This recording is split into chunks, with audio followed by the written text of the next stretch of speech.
Most B2B brands are boring on purpose, and the ones that aren't have quietly built an entire media company inside their marketing team. Welcome back to another Flashback Friday, where we pull an episode out of the archive that's still worth your time. This week's episode is a fun one. My good friend Tamara is in the host seat, flipping the script on Adam McQueen, who's usually the one producing from behind the scenes. Adam leaves Klue, where he built their in-house content arm, the Complete Network, years before B2B creator category even existed. Tamara and Adam get into how Klue built a media strategy around people instead of the brand, what less is more actually looks like in a marketing org that wants to do everything, and Adam's simple trick for proving ROI on content that doesn't have a clean dollar figure attached. If you're thinking about entertainment as part of your content mix, or you just want to hear Tamara turn the tables on a producer, this one's a good one to re-listen to. Let's get into it.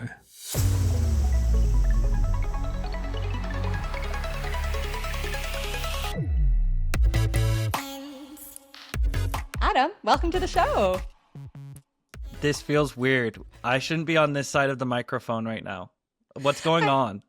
It's so fun. Yeah. So for context for all of our listeners out here, Adam and I have worked together on another podcast where I was the host and Adam was my producer. And so I get to flip the script on him this time and do a little interview, kind of get into your head.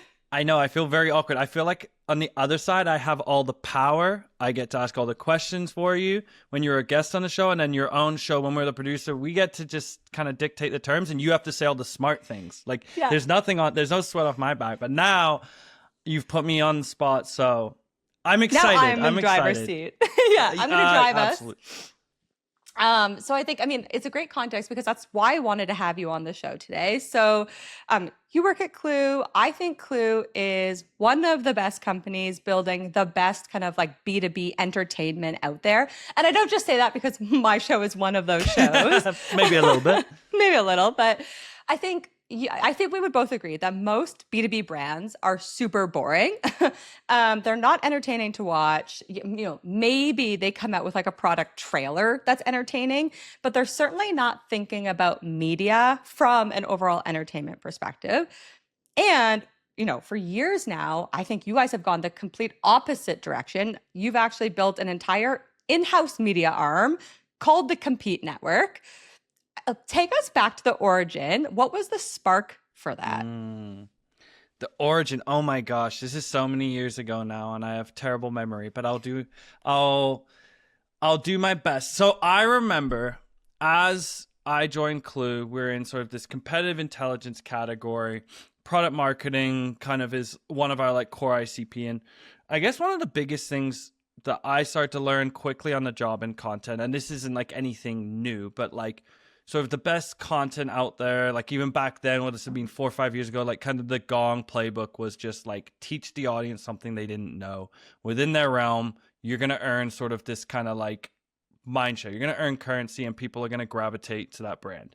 And that was just like kind of like the simple thing that like underpinning for a lot of like our early like content or marketing. And then with that at the same time was just this like observation of like what was happening increasingly, at least in like the B2B space, that like sort of like influencers, people with their own voices, individual like thought leaders on LinkedIn and things like that were really starting to explode on LinkedIn at that point. And that was sort of the way of like sort of how people were consuming things.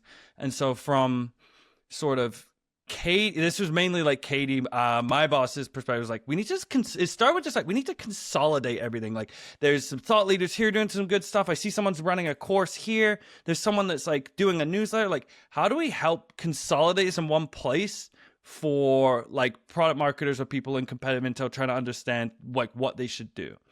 And so it really at first was like, can we get this into one place? And then how do we overlay that with some of the stuff that we're producing ourselves? That was like the opening thought. And then it developed into like what I'm most probably passionate about with this part is like, how do you start to work with people that have an audience, knowing that people are, it's like a very like people first economy at this point. How as vendors do you work best with those folks? And my belief was was being able to build the plumbing and produce the stuff on the back end and be experts in all of that. So talent like yourself that show up just have to do what they're best at, which is like their subject matter expertise, personality, all of those things, creating the content, and that we would handle all the rest. And that's the unique value we could provide that helped us do things really efficiently with a lot of different folks in the product marketing space. I mean, you mentioned this goes back at like 4 years origin story. I feel like you guys actually were early to the creator space, because I would say in the last 18 months on LinkedIn, B2B creators are a thing. But I don't think 4 years ago, I mean, I was posting content, but I don't even think I would have considered myself a creator at that point. So I do feel like you were early to the trend. But yeah, it was like you could start to see stuff though, right? Like you started to see more people having a bit of a following. Maybe they weren't like quite to the like level of maturity is now with like partnerships and sponsorships and all of those things, or running more like media properties, like people running their own shows and stuff. There was more so maybe growing a following on LinkedIn. But you could still see it. You could still see, oh, these are the people getting their DMs shared around on Slack. And it made sense. And then you just take that. I always like to do this in this like moment, especially like for any marketing, is like, I know I am only a sample size of one, but like, how do I consume stuff today? Am I following brands or am I following a person? It's like, oh, I follow this person because it's like, I don't want to make too much of just myself, but like, I think it's important when you're doing marketing as well to just like take a step out, like, what are my own consumption habits? And we just increasingly saw that. And I saw that as a cool way to work with more like just subject matter experts and people that are good at creating content as well in our space. Totally. No, I think you're right. That's how I also consume content and have been for years. Like I even think cannot say that I've ever once gone to HubSpot and like looked at their blog, read any content. No offense to HubSpot, but I do listen to My First Million, literally every episode that gets dropped. And I read The Hustle for years, right? And those are two properties that HubSpot now owns. And so there is something to be said to like showing up where your audience is showing up before they kind of even come searching for you. 1,000,000%. I think that was like kind of the driving force for like our like early content strategy, them working with people in this. And then it became that kind of probably dovetails nice into like, okay, I think the word like media could mean literally anything if you really want to, but always just like, what are the actual media properties we want to create? Actually, I got a lot of like things I probably do differently now, but I think that's like really important when you think about what's the media property we want to create and making sure that pretty much the number one thing you should decide is like making sure that whatever you create is going to show up where your audience is. Okay, let's break that down then. Explain for our listeners kind of what are the media properties that you guys have today, and also maybe as you're going through that, give us maybe a little bit of those tidbits of like what you would have done differently and why. Okay, so a media property can be, again, I kind of said this, it could be anything, but like the things that we would do, we start with like, even back when I was a content team one, it was our Tim Pot little podcast, which at the back of the day, we're like, oh, this is novel. No one's doing a podcast. Now everyone and their dad has a podcast. Love this. Love that to be invited on a podcast too. So we started with that, and that was like sort of our like testing point. So we had that. We created shows with other creators, even some in-house talent around podcasts. And I remember even Drift doing that back in the day, early days too. Newsletters. So I think that was like one of our big ones that we had to sort of be the underpinning of all the shows we were creating. It was sort of like a roundup of all the different properties. That one remains super important to like our biggest media channels, our own podcast, or sorry, our own newsletter, which is tied to the podcast. There was also sort of courses. That's media property. So we saw other creators out in the space creating their own courses. How do we help consolidate, give more eyeballs to them, and they would just be able to monetize off of that? And then there's also like video series, like, and video can be really flexible. And this is probably where we evolved more to, was like video first production. Even with like your podcast, we call it a podcast, but there's a heavy emphasis on video clipping, making it work on YouTube and stuff like that. So I think video series became a new like property that we like really started to orient a lot of time into. But media can also be things like really strong infographics. You see, I know you had Anthony Pieri as one of your first guests. Like they built their social following off of really informative infographics. That is a piece of media. Like I think what I've learned, and maybe this is what I can learn into, is like A media network doesn't mean to be like a traditional, you've got all of these shows, you've got these podcasts. It's just creating unique content and that resonates with your audience and meets them where they're at. I think that's important. And you and I were talking about this even before the show, which is when I often think of B2B going one way or the other. Either it's super entertaining and it's not connected to the product or the space even at all. And honestly, My First Million is kind of that. If I think about HubSpot and My First Million, like the only reason that I remember that HubSpot owns them is that like they do these little ad spots every now and then. Or then they go the other end and it's like these dry ads or these dry content, these like podcasts that you're like, I can't even sit through it. I need a notebook to take all these notes. How do you, and how have you thought about and how are you now think about deciding on a concept that's both entertaining and tied to your product narrative? Because in my opinion, that's the sweet spot and that's hard to get. And that's probably the things I'm most proud of that we've done in-house, whether it was like at our conference, we did a game show with our customers too, which was tied into our narrative around win-loss. And we had each person do sort of 2 truths and a lie of like a ridiculous loss reason the seller claimed premise. And this ties to like your strategic narrative, which often lives with like product marketing or your product narrative of like, we just acquired a win-loss company. We launched a win-loss product.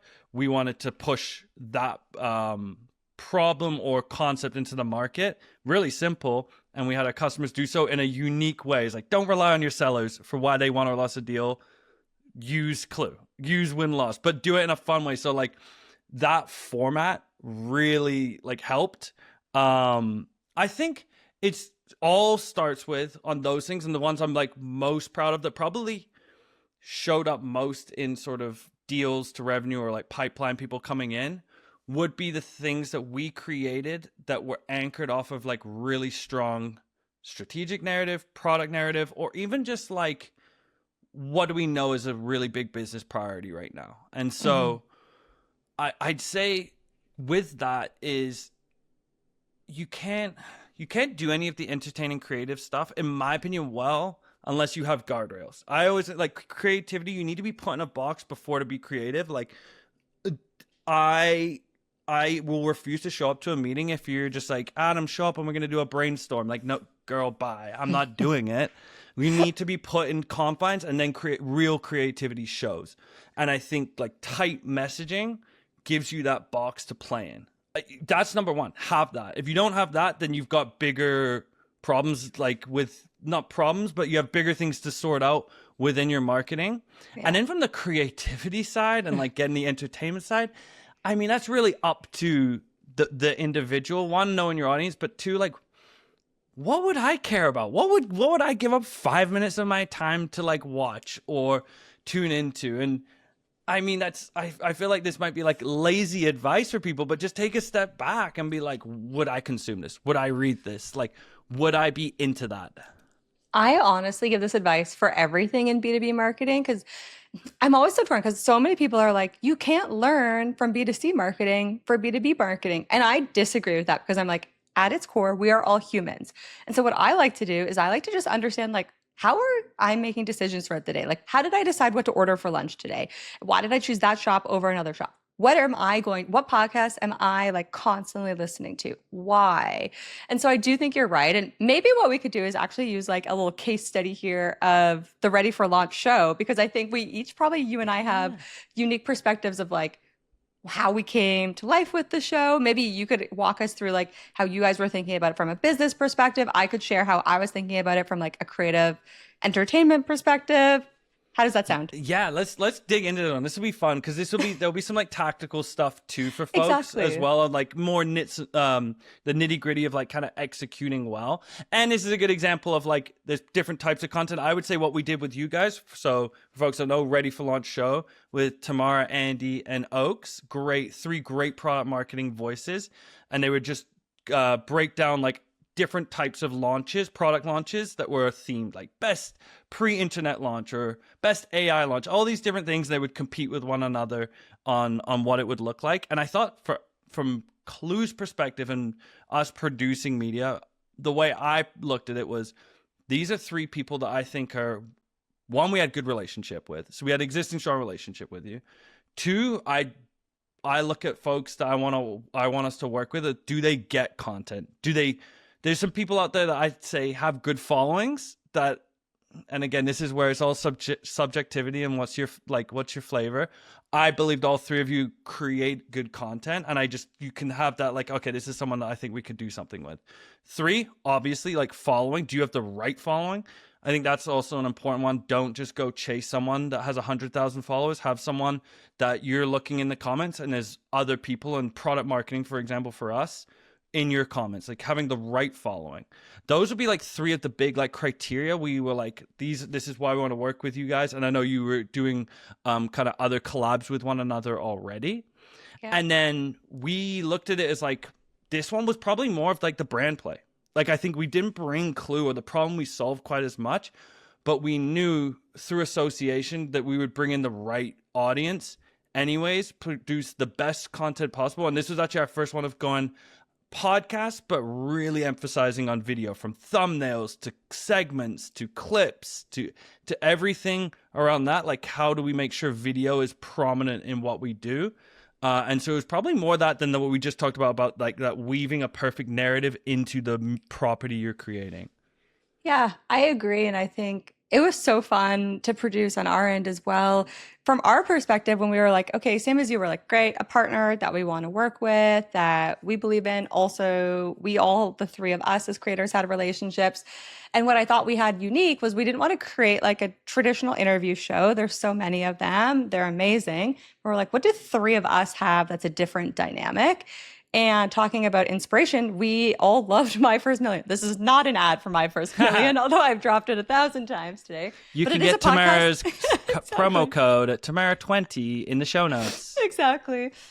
But like, I do, like, all 3 of us love that podcast. And we would all be, the 3 of us would basically do the show before the show existed. Like, we would all just jam together. You know what I mean? And we'd be like, what are you listening to? What do you think is cool? What's on your radar? And so I think that's what we were trying to bring to the show, which was, we didn't want to just yap for 30 minutes and have people be like, okay, this is not helpful. And so I do think, even though it was a brand play for Klue, it was still educational on the topic. That's what I thought was helpful. Like, we really wanted it to be, hey, you could listen to one of our segments or all 3 segments and walk away with like something that you could implement in your work immediately that day. But also fun enough that you could listen to it on a walk. I didn't want someone to like have their notebook and have to be taking notes while they're listening to the podcast. But I didn't want them to not take anything away from it either, if that makes sense.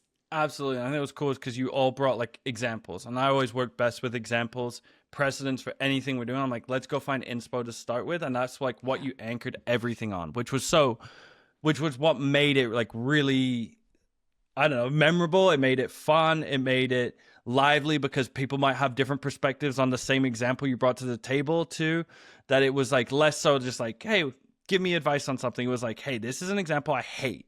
And then someone like, no, I love that. And it made a really interesting dynamic. And I think that's probably one of the things as well when we think about like what we want to produce. There's that getting personality out there, setting it up in a way where you can really have people's like energy, funniness, like thoughtfulness, like shine really stands out. Really stands out. That's why I like video now. That's why even back in the day when we did the first podcast, we put me on the road in conferences and just interviewed people in the conference, because you get more. Like, they can suddenly like know one another. You get a different energy. We can comment on something that happened earlier. Like like that approach to create any of this stuff like makes it stickier, I'd say.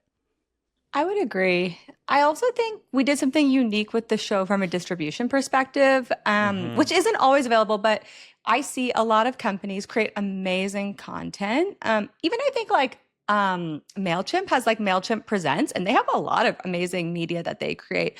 But then it's like, how do they distribute that content? And they kind of fall back on the regular B2B channels. Like, I'm going to post this show on my LinkedIn page, or I'm going to send it out in my newsletter. But I thought one thing that we did that other companies could steal is we created like a feedback loop with our audience. So on the show, we had a competition. So it was actually a competition between the three of us of like who brought the best example, and we would vote on the show.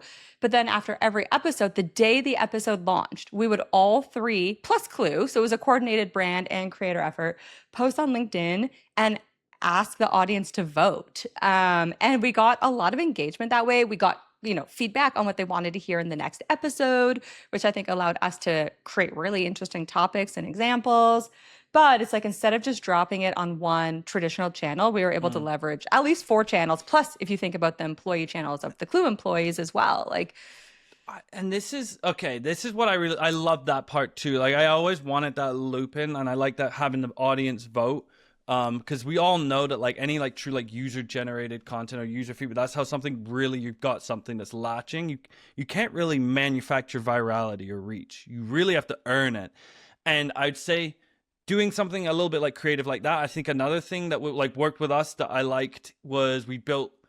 It's like sort of if you think of any like TV show, like the premiere and the release before it comes out, like teasing it. People love a teaser. Like if I looked at our social posts of like the most popular posts, it's always the teaser before an announcement. Everyone's like, what the fuck? What's coming? What's coming? Like coordinated. We did that little teaser with your eyes and like a countdown and like things like that with branding.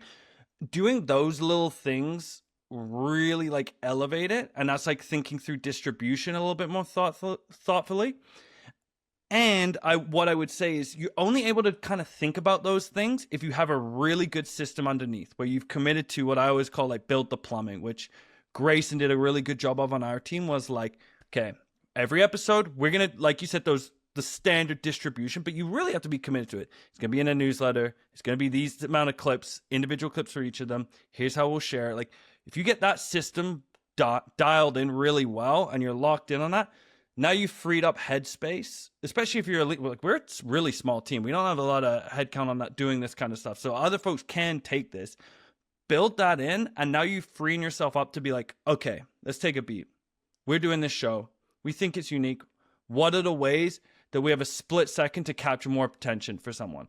Because people are scrolling. People are only going to consume maybe 5 to 10% of people that have like consumed Ready for Launch that show's content actually listen to a full episode. They probably just saw a clip. Maybe like you need to like figure out the like interesting ways to like get in front of someone and make them think, all right, maybe I'll tune into this. And that's doesn't happen. At least those creative thoughts don't happen if you don't have a strong system underneath to actually keep the engine running. I think you made a really good point there that I actually wanted to address earlier, but we were just having such a good time chatting, which was a lot of the examples we've given today, let's say HubSpot or MailChimp, these are like mega companies. Klue is like a mid-sized company, a scale-up, I guess we'd call you, right? Yeah. Maybe you could just even walk us through kind of what the content team even looks like, or like if someone was listening today and they're like, I would love to create more interesting media, but it's just me or 3 employees, like where does someone start? And like what are either like the skills or the people that they need to actually build this plumbing and infrastructure like you're talking about? Yeah, that's a great question. I would say that again, it'll probably depend on like the media you want to commit to. On our end, like we have video editors because I really wanted to lean into video heavily. We like Grayson would be more of our showrunner for a series, produce that make sure that we have the episodes recorded, distributed effectively, and then ideally, so in my case, I would be thinking 3 months out, 6 months out. What are the next things we want to create? Because you need to be looking ahead, otherwise you'll be a bit on the hamster wheel if you want to produce a lot of different like unique properties.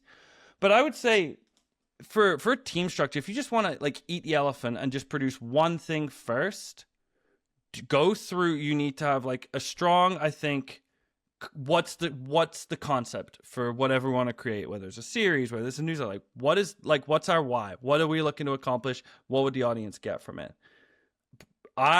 If you want to stand out, and I'm fortunate we have a really strong brand team, I'm a sucker for branding. How does this going to stand out visually?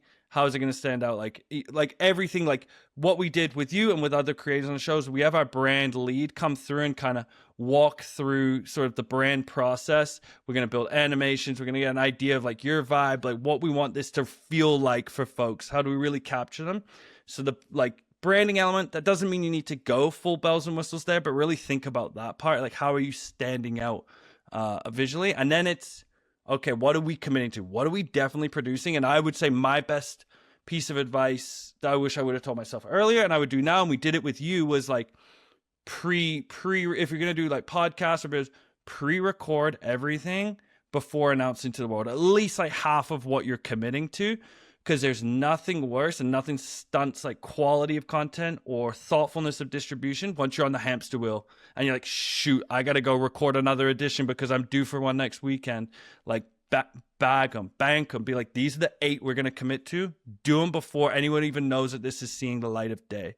So that becomes sort of like having someone there that's a part of that. That's really, really important. Someone that's going to be committed, like your project manager of sorts, right? And that can be, in terms of who that is, it depends on how you structure your team, but that can just be, if you're a team of one content marketer, do that. It's the same as like what you do for your blog calendar or social calendar. It's just through a slightly different prism. And I'd say that those are your like the biggest ones. And then for us, we use like video editors, like contractors and stuff, because I think that's a real like a technical skill that you might have it in-house. It's an easier thing to sort of outsource. And so that's probably the most like deep technical skill that I like outsource. I think you also hit on something really important there, which was around this idea of like your zone of genius or what your core competencies are, which is like, if you are a natural writer, like don't jump to video right away, right? Or if you love video and you love multimedia, then that's great. Invest in that before, thinking about writing long form, especially if you are going to be the face or in any way you want it to be entertaining. It needs to come across that you actually love to create it, right? I think that is the difference between more like B2B boring education content versus entertainment content. Like the person doing it has to also be entertained and like 100% bought in. 1,000,000%. And I actually think like entertainment doesn't just need to be like funny either. Like I think we've done a lot of funny stuff, but it's like, what's the thing that like really like revs your engine, and share that, and it will 1,000,000 times through, it will resonate.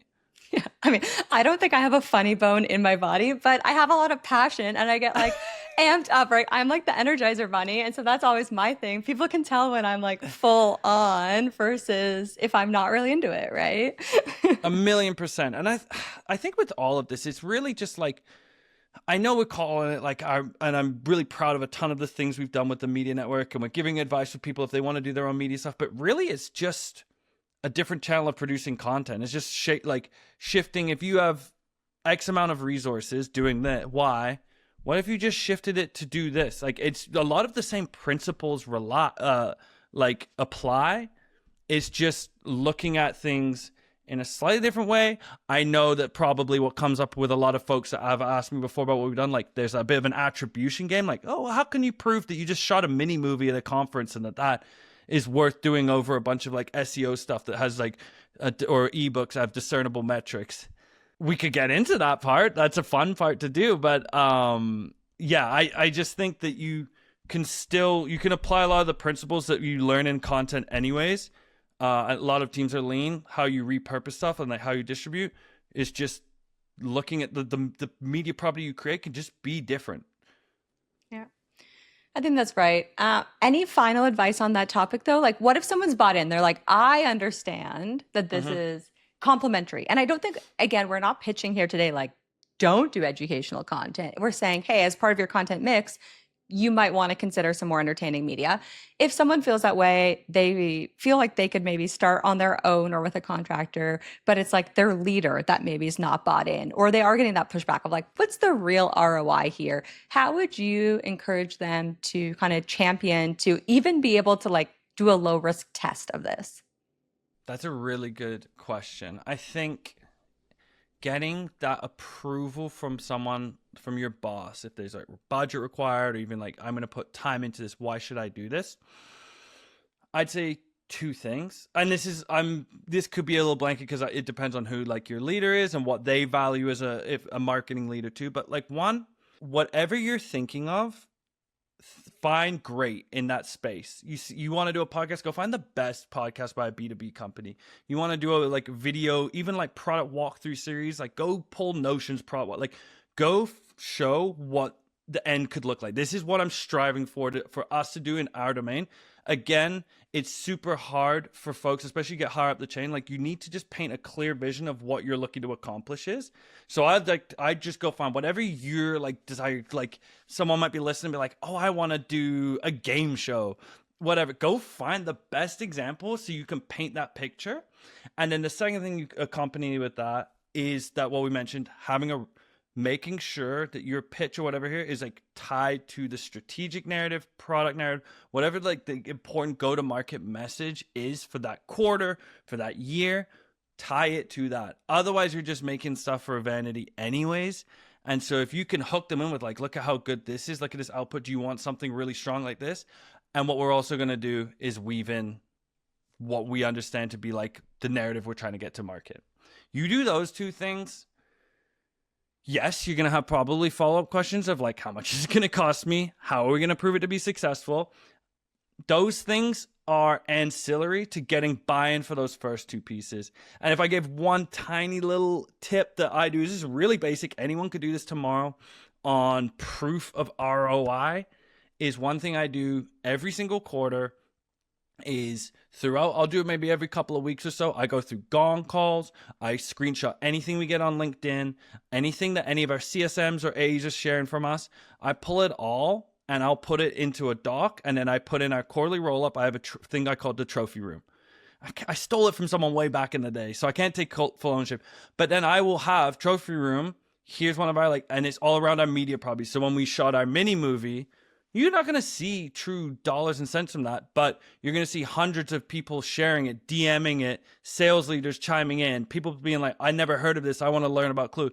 You pull those screenshots, that story together, that's more than enough. You can pull any of those things together, the qualitative into a single slide, whatever you want to call it, bring that to a single place, and I guarantee you will have less questions about what's the ROI of what we're doing.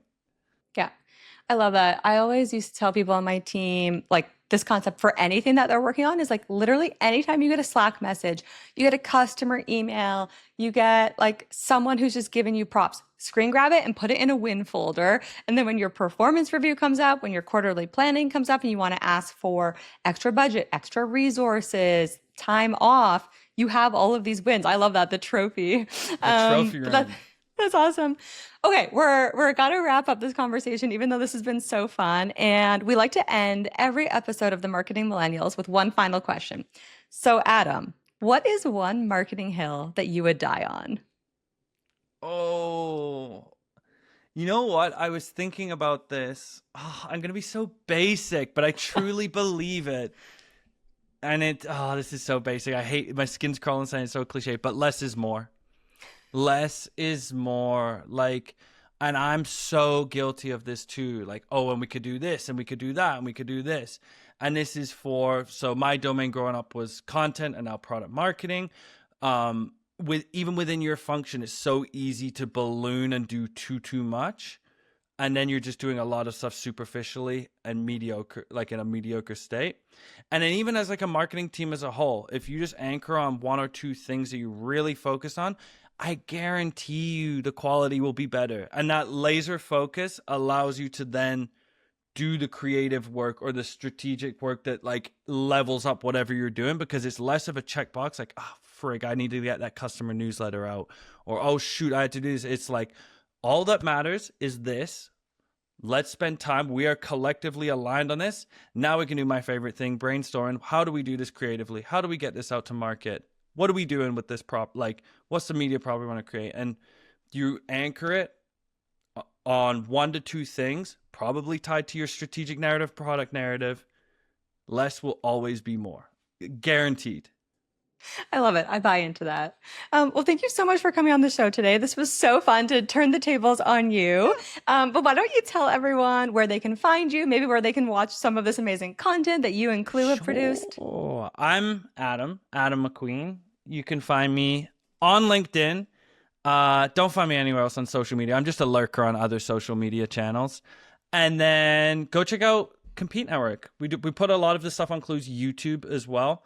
But competenetwork.com is where all of our different media properties we produce with different influencers, thought leaders in the space is. So even if you don't necessarily care about competitive intel and product marketing, maybe there's a series, show, or media type that we produce that could be some inspiration for you listening. So check it out. Amazing. Thanks again.